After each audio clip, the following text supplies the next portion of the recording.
Monroe, Connecticut. This idyllic New England town is home to a bizarre collection of artifacts that are not for the faint of heart. This is the Warrens Occult Museum. I would describe this museum as probably the most haunted location, I'd say, on Earth, because the objects that are here are unholy, they're unblessed. Since 1952, this unconventional museum has housed a sinister array of skulls, satanic idols, and other cursed objects.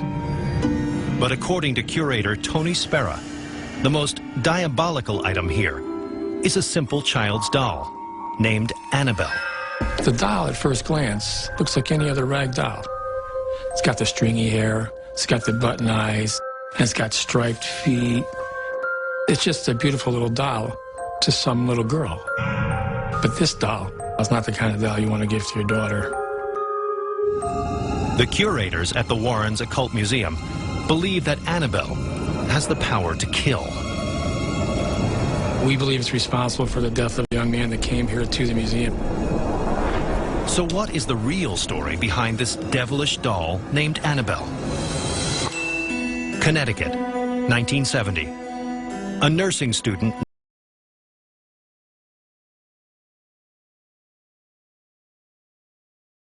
Donna's mother has sent her a rag doll.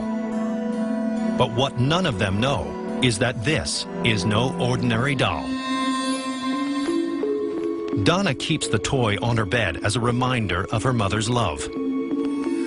Then, one day, when the girls come home from class, they notice something strange. The doll has moved. And they'd come home and the doll's legs would be crossed, or the arms would be crossed. And they start to get a little suspicious, like, what's going on with this doll? And it seems that the doll's powers don't stop there. They'd find notes written on parchment paper and pencil saying things like, help me, help us. Little notes that didn't make any sense.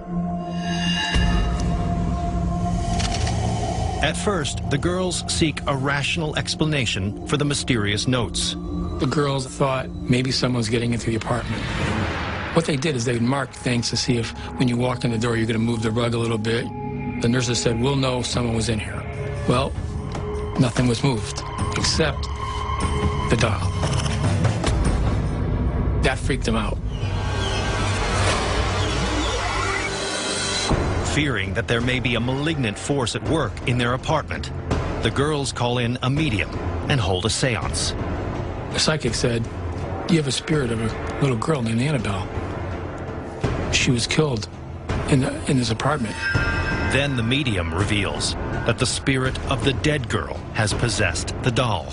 She's in that doll. She's the one that's trying to communicate. Now they're concerned for Anabelle. And now they really started to treat Anabelle as a human. But not everyone is convinced. Donna's friend Lou refuses to believe the doll is possessed. A mistake.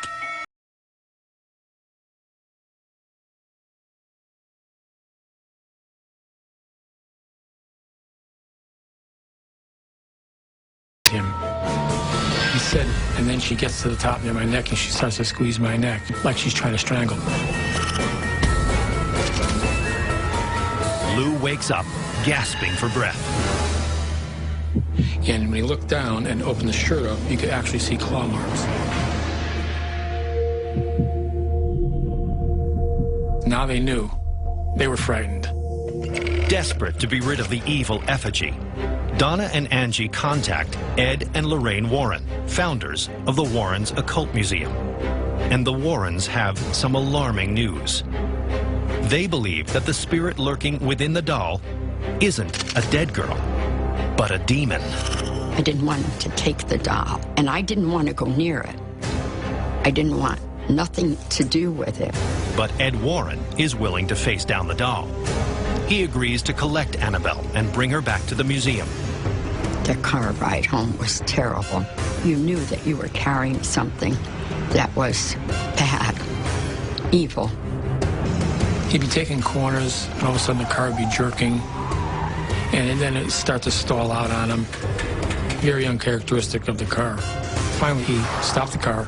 He took a vial of holy water and he sprinkled it on Anabelle in the back seat, and he made the sign of the cross. Ed's actions may have saved their lives. He seemed to calm Anabelle down enough to make it home safely. And for a time, it seems as if the spirit that appeared to inhabit Anabelle has been cast out, until several years later, when one skeptical visitor challenges Anabelle to demonstrate her powers. This young man, he runs up to the case. He says, "This is a bunch of bunk, but I don't believe any of this stuff. If this thing can put slashes on somebody, do something to me right now." Ed was like flabbergasted. He said, "Hey, son, sorry, you have to leave." 3 hours later, this young man was dead. He died instantly when he hit a tree head-on with his motorcycle.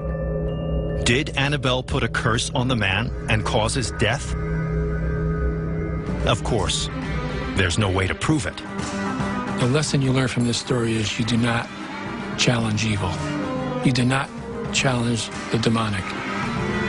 And whether you believe it or not, this chilling tale is enough to persuade visitors to the Warrens Occult Museum to choose their words carefully when in the presence of Anabelle the doll.